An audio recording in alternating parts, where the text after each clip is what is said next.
Mire, cada 9 de agosto el mundo celebra a los pueblos indígenas. En 1995, la Asamblea General de las Naciones Unidas decidió que este día se celebre, este día precisamente hoy, en este día desde el 95, a las poblaciones indígenas. Oiga, mucho tuvo que ver lo que pasó en México, en el 94, en estas cosas. Bueno, la celebración ofrece una oportunidad para reconocer a las comunidades en sus tradiciones, valores, idiomas y costumbres, y el aporte que han brindado al fortalecimiento de la cultura de las naciones. En México, ahí le va, habitan 67 pueblos indígenas. Cada uno es hablante de una lengua originaria propia. De acuerdo con el INEGI, 25.7 millones de personas, esto significa el 21.5% del total de la población, se asume como indígena. Mientras tanto, 12 millones de habitantes, es decir, el 10.1% de la población, señalaron vivir en hogares indígenas. También el 6.5% de la población nacional se encuentra registrada como hablante de una lengua indígena, representando a 7.4 millones de personas. A pesar del reconocimiento de este día en México, nuestro país tiene, como usted y yo lo sabemos, pendiente una reforma constitucional que garantice de manera integral los derechos de las comunidades indígenas y afromexicanas.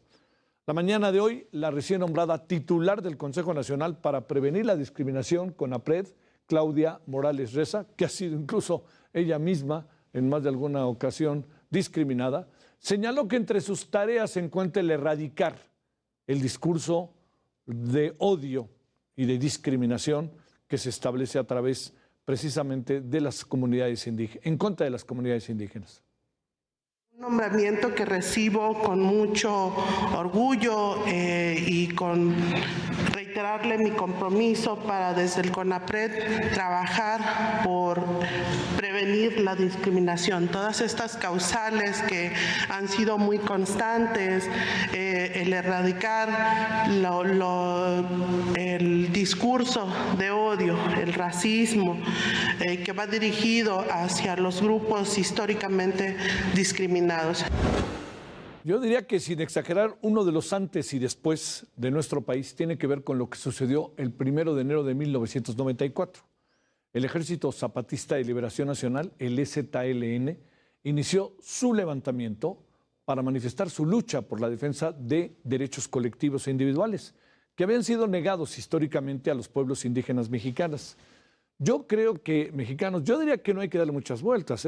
El EZLN puso en la agenda pública de manera contundente, definitiva, en los 90 y de ahí para acá a las comunidades indígenas exponiendo su marginación y abandono. Si usted recuerda bien lo que acabó pasando aquel 1 de enero y después del 94, pues queda muy claro que el EZLN, el movimiento indígena en Chiapas, nos colocó varias cosas al mismo tiempo. Primero, nos mostró nuestra otra cara de sociedad que somos, ¿no? No nos habíamos dado cuenta de manera fehaciente y sistemática, regular, de lo que significa el indigenismo en México. Segundo, algunos se pudieron haber dado cuenta que existe un estado que se llama Chiapas.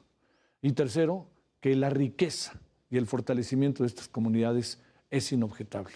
Al paso del tiempo, le diría yo, lo que hemos visto es que ese 1 de enero le hizo a nuestro país sacudirse, a tal grado que incluso en la cotidianidad de nosotros, hablo de nuevas generaciones, niños, niñas, encontraron en ese movimiento del EZLN una luz respecto al indigenismo en el país, que alcanzó incluso a los libros de texto y empezamos en una nueva dinámica que sin duda fue muy importante. Yo creo que lo controvertido del movimiento tendrá que ver con otras áreas, pero el eje central, el indigenismo, apareció entre nosotros y nos hizo tomar conciencia de todo eso después de años y años en donde las ciudades se iban comiendo al campo y de tener un 40% de población urbana a un 60% indígena, fuimos transformándonos de una manera marcadísima.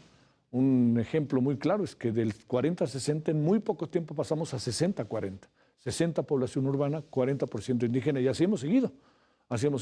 un dato muy importante, que esto le dice cómo anda el mundo. Alemania, que es un país que durante mucho tiempo tuvo en todo lo que es el campo, sus trabajadores en el campo, agrícolas, etcétera, que andaba en un, créame, en circunstancias como de 40, 60, en muy poco tiempo se industrializó. Ahora el 80% de los alemanes viven en las zonas urbanas.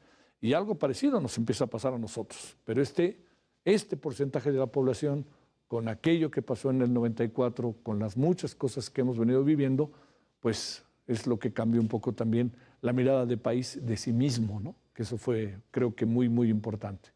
Bueno, celebremos el indigenismo mexicano y del mundo. ¿Por qué no, verdad?